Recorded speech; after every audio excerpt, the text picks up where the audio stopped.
और welcome friends, M Singh foundation YouTube channel पे आप लोग का स्वागत है। सरसरी भी बीपीएससी मेंस के लिए हम लोगों ने जीएस 1 और जीएस 2 दोनों के लिए जो गेस्ट क्वेश्चन है वो डाल दिया था। आप लोगों का डिमांड था कि इसके लिए मैं मॉडल आंसर भी लाऊं, तो पाल कला का मॉडल आंसर मैंने ऑलरेडी अपलोड कर दिया है चैनल पे।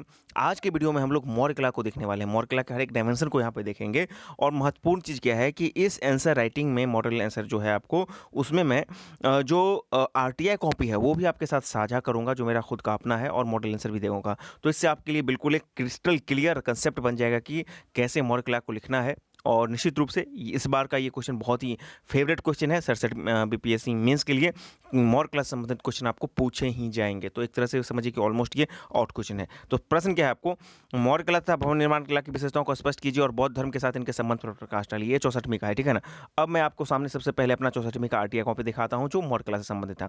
अब देखिए, उस वक्त मैं पहली बार था लिख रहा था, मेंस लिख रहा था, बहुत ज़्यादा एक्सपोजर नहीं था, कहीं से भी एक दिन भी आंसर राइटिंग प्रैक्टिस नहीं किया था। तो एक तरह से जो भी किताब से पढ़ा था उस चीज़ को बस उसी फॉर्मेट में जो होता है ना पैराग्राफ टाइप का, उसमें भी आपको लिखता चला गया। लेकिन फिर भी मुझे इस क्वेश्चन में 22 नंबर मिले हैं, ठीक है ना। 22 नंबर मिले मौर्य कला में, जो कि एवरेज, थोड़ा सा एवरेज से बेहतर कर सकते हैं, है ना। ठीक है, आइए मौर्य कला की बात की जाते हैं। भारतीय कलात्मक विकास की दृष्टि से मौर्य कला सबसे संगठित एवं समृद्ध प्राचीन शैली है, जिसके अवशेष वर्तमान समय में भी मौजूद हैं। यूँ तो मौर्य कला से पहले भी सैंधव काल में काफ़ी जो है कला समृद्ध था, परंतु उस काल में घास फूस मिट्टी आदि जो है नाशवान वस्तुओं का प्रयोग के चलते यह कला चिरस्थायी नहीं हो सकती। मौर्य कला की शुरुआत मौर्य वंश के स्थापना के साथ शुरू हुआ, जो अशोक के समय में काफ़ी समृद्ध हुआ था। तो ये एक आपको इंट्रो हो गया। आप देख सकते हैं कि उस समय मैंने जो लिखा था, लिखावट में बिल्कुल शुद्धता थी, स्पष्टता थी, और कहीं से भी कोई स्पेलिंग मिस्टेक वगैरह नहीं था। तो इसीलिए कुल मिलाकर के 22 नंबर मिला था। लेकिन कहीं पर भी डायग्राम और इन चीज़ों का प्रयोग नहीं होने की वजह से मुझे 22 ही मिला, नहीं तो मैं जितना तथ्य उस बार दिया था निश्चित रूप से इसमें 26-27 तक जा सकते थे, ठीक है ना। लेकिन वही गलती आपको इस बार नहीं करना है, और इस बार तो मैं देखता हूँ कि छात्र काफ़ी ज़्यादा डायग्राम इत्यादि का प्रयोग करते हैं। अब मौर्य कला को यहाँ पर मुख्य 2 भागों में बांट दिया गया है, दरबारी और लोक कला। अब आइए, दरबारी कला को यहाँ पे इन्होंने डिफाइन किया गया है, मतलब इसमें कि इसके अंतर्गत राजा प्रसाद, स्तंभ, स्तूप, पाषाण वेदिका, गुहा विहार इत्यादि आते हैं। अब हम लोग क्या करते हैं, यहाँ पे दिख रहे हैं, यहाँ पे हम लोग पाषाण वेदिका या फिर राजा प्रसाद या स्तंभ, इस तरह से हम लोग करते हैं। लेकिन उस समय मैंने इस तरह का कोई भी चीज़ नहीं किया था। फिर भी चलिए, इसके अंतर्गत ये लिखा जाता है, तो राजप्रसाद मौर्यकालीन स्थापत्य कला का सर्वोत्तम कृति है। इस काल में महल के अंदर उपलब्ध सभा कक्ष के अवशेष वर्तमान पटना के कुम्हार से प्राप्त हुए हैं।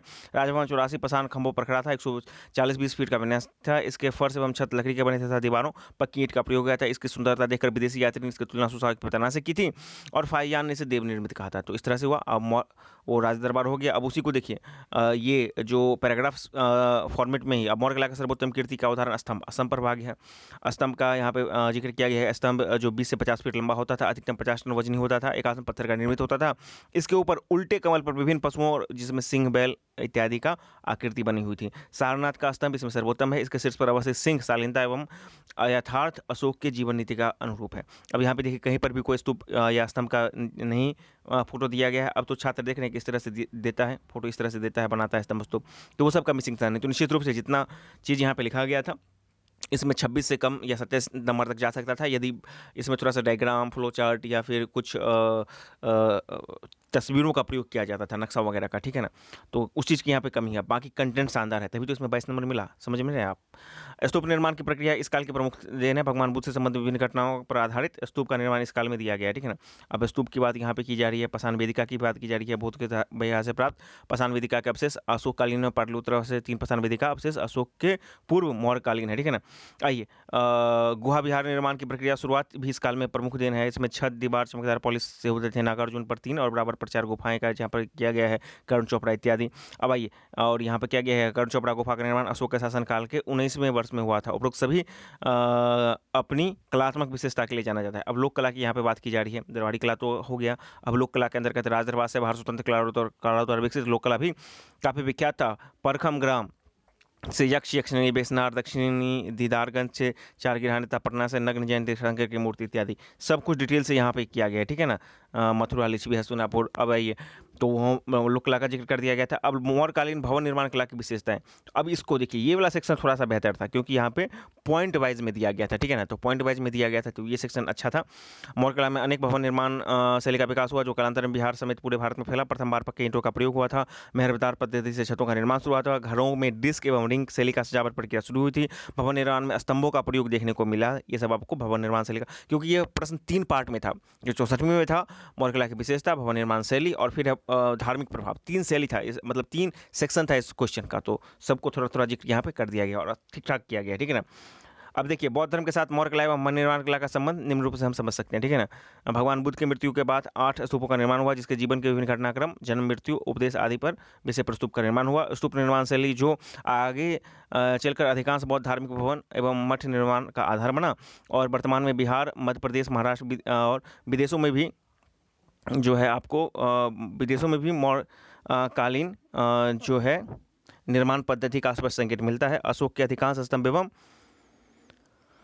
स्तूप जो है धर्म नीति के प्रचार प्रसार हेतु बनाए, मतलब धार्मिक प्रभाव को यहाँ पे दिखाया जाता है। और दिव्य बयान बौद्ध ग्रंथ के अनुसार 84,000 स्तूपों का निर्माण किया गया था। अब यहाँ पे कंक्लूजन लिखा गया है। कंक्लूजन क्या लिखा गया है? कहता है उपरोक्त विवेचनाओं से स्पष्ट होता है कि मौर्य कला और एवं इसका भवन निर्माण कला अपने स्थापत्य कला की दृष्टि से काफ़ी समृद्ध था, जिसने बिहार को पूरे विश्व सहित बौद्ध धर्म में एवं जैन धर्म के लिए आकर्षण का केंद्र बना दिया था। तो धार्मिक प्रभाव का भी स्पष्ट उल्लेख किया गया और यहाँ पे देख सकते हैं कि 22 नंबर भी दिया गया था बीपीएससी के द्वारा।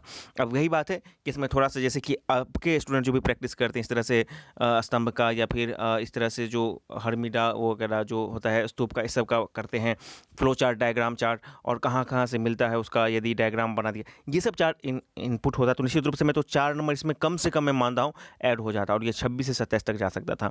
अब इसका सीधा सा मतलब है कि आप भी इसको प्राप्त कर सकते हैं। इसलिए मैं बोलता हूँ जो ट्रेडिशनल सेक्शन है वो बहुत ही प्रिडिक्टेड रहता है। यदि आप उसको अच्छे से करके जाते हैं तो 20 तो सब में आएंगे ही, 20 प्लस भी आप 20 से 25 के बीच में आ सकते हैं, 24-25 तक जा सकते हैं। तो समझ रहे हैं ना, आप 3-4 नंबर प्रत्येक क्वेश्चन में दूसरे छात्र से जब लीड कर रहे हैं तो आपका सिलेक्शन और रैंक में वो काफ़ी महत्वपूर्ण भूमिका निभाएगा। तो ये बहुत इंपॉर्टेंट हो जाता है। अब आइए, ये तो हो गया उस समय का सवाल, दिखा दिया आपको 22 नंबर, कमी भी बता दिया कि फ्लो चार्ट, डायग्राम या फिर वो जो फिगर वगैरह का अभाव था, नहीं तो निश्चित रूप से वो अच्छा था। ये मैं बता रहा हूँ ताकि आप जहाँ जो कमी है उसको आप पूरा कीजिएगा अपने आंसर मॉडल राइटिंग में। अब इस बार थोड़ा सा आइए, एक मॉडल आंसर है इस बार। क्वेश्चन थोड़ा सा हम लोग अपने से देख रहे हैं, ये एडिटोरियल का था, उसमें से एक क्वेश्चन लिया गया कि मौर्य कला की विशेषताओं को बताते हुए समझाया कि यह कला किस प्रकार तत्कालीन भारतवर्ष के एकीकरण को उजागर करता है। पिछला बार था कि मतलब कि धार्मिक प्रभाव का उल्लेख न करना था, अब ये तत्कालीन भारत के एकीकरण की बात कर रहा है। तो आइए, अब देखिए यहाँ पे लिखा गया है कि कला मानवीय कल्पनाओं की रचनात्मक अभिव्यक्ति होती है। भारत में कला अवशेष सिंधु घाटी सभ्यता से ही मिलने लगती है, परंतु इस सभ्यता के काल सामग्री जो है के रूप में मिट्टी, पेड़ पौधे सामग्री का प्रयोग किया गया था, जो चिरस्थायी नहीं रह गई थी। भारत में कला परंपरा का पहला स्थायी एवं व्यवस्थित रूप मौर्य कला में देखने को मिलता है। इसका प्रमुख कारण है कि पाषाण पर उत्कीर्ण करना एवं पाषाण का प्रयोग करना, ठीक है ना। तो वो हो गया उसका डेफिनेशन जो इंट्रो था।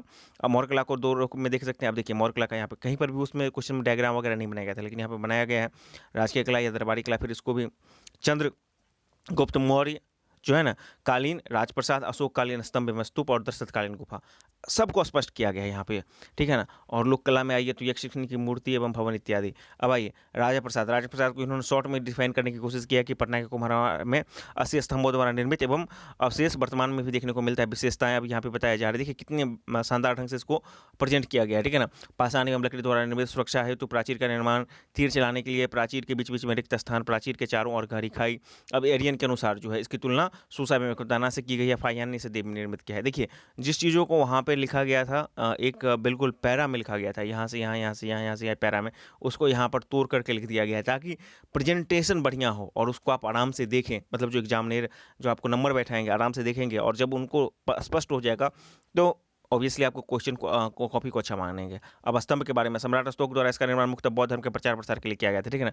अब स्तंभ का देख रहे हैं, इसी की मैं बात कर रहा हूँ। अब हर एक स्टूडेंट इस तरह का फिगर बना रहा है अपने अपने क्वेश्चन के आंसर राइटिंग में। तो ये चमकदार पॉलिश है, तना है, ये उल्टा कमल है, चौकी है, आकृति है पशुओं की आकृति, एक तरह से ना सिंह का आकृति। तो इस तरह का यदि आप करते हैं तो एक एक नंबर तो आप सबसे चुरा के ले जाएंगे, निश्चित रूप से लोग चुरा के ले जाएंगे, ठीक है ना। अब इसकी विशेषताएं, संपूर्ण भाग एकाश्म पत्थर से निर्मित है, शीर्ष भाग पर पशु की आकृति, चमकदार पॉलिश का प्रयोग है, भूमिगत भाग पर भी पॉलिशदार हुआ है ना। और भारत के विभिन्न भागों में इसका जो है निर्माण किया गया था। इसमें से सांची का बौद्ध स्तूप मध्य प्रदेश है, रामपुरवा है, लौरिया अरेराज है, लौरिया नंदनगढ़ है, दिल्ली, मेरठ इत्यादि है। अभी देखिए बिहार में इन्होंने बता दिया है कि बिहार के विभिन्न भागों से प्राप्त स्तंभ, तो एक थोड़ा-सा मैप के द्वारा बता दिया गया, बसाड है यहाँ पे, है कि नहीं? लौरिया अरेराज है, लौरिया नंदनगढ़ है, मतलब पश्चिमी चंपारण, पूर्वी चंपारण और ये वैशाली। तो इस तरह से इन्होंने दिखा दिया है, तो ये काफ़ी एक अच्छी सराहनीय पहल है, ठीक है ना? अब आइए स्तूप, स्तूप का फिर देखिए यहाँ पे इन्होंने बिल्कुल एक शानदार डायग्राम बनाया है। मैं वही बता रहा हूँ जिसमें मुझे 22 नंबर मिला था, यदि इन चीज़ों का प्रयोग किया था, तो निश्चित रूप से 27-26 नंबर तो कोई काटने वाला नहीं था। इतना ही चीज़ मैं यदि कर देता। मैं बता रहा हूँ कि आप यदि करके जाइए, है ना? अच्छे नंबर आएँगे आपको, यदि जितना बेहतर ढंग से कीजिएगा, बशर्ते जो टेल्स पूछेगा क्वेश्चन में, उस टेल्स को आप डील करने के लिए सक्षम होंगे। तो आपको निश्चित रूप से बहुत ही शानदार मार्क्स मिलेंगे आर्ट एंड कल्चर सेक्शन में। और मैथ आपका अच्छा चला गया तो समझ रहे हैं, आप बूम कर जाइएगा। इस तरह से देखिए, ये बिल्कुल स्पष्ट है, पाषाण वेदिका वगैरह। इसकी फिर विशेषताएँ यहाँ पे बता रहे हैं। बौद्ध धर्म से जुड़े थे, बिहार का प्रमुख स्तूप है केसरिया स्तूप इत्यादि। अब देखिए यहाँ पर है, मैप से दिखाएं, यहाँ पर ये भी जो केसरिया स्तूप है, जो ऊपर वाला मैप है ना, यहाँ पे मैप इसका भी प्रयोग करने की बात की जा रही है। तो चूँकि यहाँ पे जो कमेंट लिखा गया था इस कॉपी के फाइनल जो चेकिंग हो रहा था उसमें, जो जगह कहाँ पर है, तो उसको आप कर लीजिएगा। अब ये गुफा इसका जो है, या गुहा विहार, इसकी जो विशेषता की बात की जा रही है, मुख्यतः बौद्ध भिक्षु का निवास स्थल था। चमकदार पॉलिश था, अंदर का पहाड़ काट कर निर्मित था, उत्कृष्टता के लिए लकड़ी का प्रयोग किया गया था। ये सब है। प्रमुख गुफा हो गया बराबर की पहाड़ी, सुदामा, लोहमर ऋषि की गुफा, कर्ण चोपड़ा इत्यादि, धौली काल से, ठीक है ना। अब देखिए लोक कला का भी इन्होंने किया है कि दरबारी कला से इतर स्थानीय कलाकारों द्वारा स्वतंत्र रूप से यक्ष यक्षिणी की मूर्ति का निर्माण किया था। एक जैन तीर्थंकर की मूर्ति मिली है दारगंज से, यक्षिणी की परखम से यक्ष की स्वतंत्र चित्रकारों द्वारा अपनी विशिष्ट कल्पनाशीलता एवं रचनाशीलता का परिचय दिया गया था, ठीक है ना। सम्राट अशोक ने 13वें शिलालेख में पता चलता है कि कलिंग युद्ध के उपरांत उन्होंने आजीवन युद्ध न करने की प्रतिज्ञा ली थी और समाज को अहिंसा से मार्ग पर चलकर धार्मिक सहिष्णुता का परिचय दिया था, ठीक है ना, सम्राट अशोक के, ठीक है ना।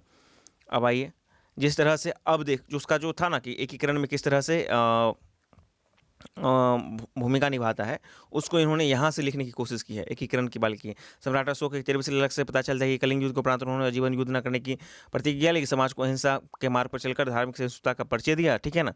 तो ऑब्वियसली बौद्ध धर्म तो एक तरह से एकत्र कर रहा है धार्मिक रूप से भी, है ना।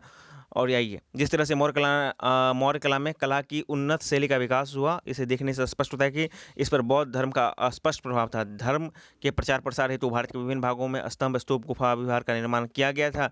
इन सभी से स्पष्ट होता है कि मौर्य कला तत्कालीन भारतवर्ष को एक सूत्र में बांधने का कार्य किया था, ठीक है ना। तो यहाँ पे उन्होंने जो चित्र था उसका यहाँ पे एक बार जिक्र कर दिया है कि एक सूत्र में कैसे बांधने का ये जो स्तंभ, स्तूप है या फिर धार्मिक प्रचार प्रसार है। अब यह निष्कर्षतः कहा जा सकता है कि मौर्य कला भारत का प्रथम जो है अस्थायी कला है, परंपरा को इंगित करता है। इन्होंने न केवल कला परंपरा को स्थायित्व प्रदान किया, बल्कि आगामी वर्षों में भी कला जो है परंपरा के विकास को एक नया आयाम प्रदान किया।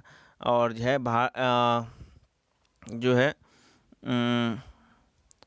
भारी संख्या में स्तूप, स्तंभ का निर्माण, विहार का निर्माण किया गया था। मोक्ष धाम से बौद्ध धर्म के प्रचार प्रसार हेतु देश विदेश में किया गया था। भारतीय इतिहास के लिए गौरव की बात है। तो इस क्वेश्चन में इनको 24 नंबर मिला था। ये जो प्रैक्टिस का क्वेश्चन है और यहाँ पे लिखा गया रिमार्क में वेरी गुड, ठीक है ना।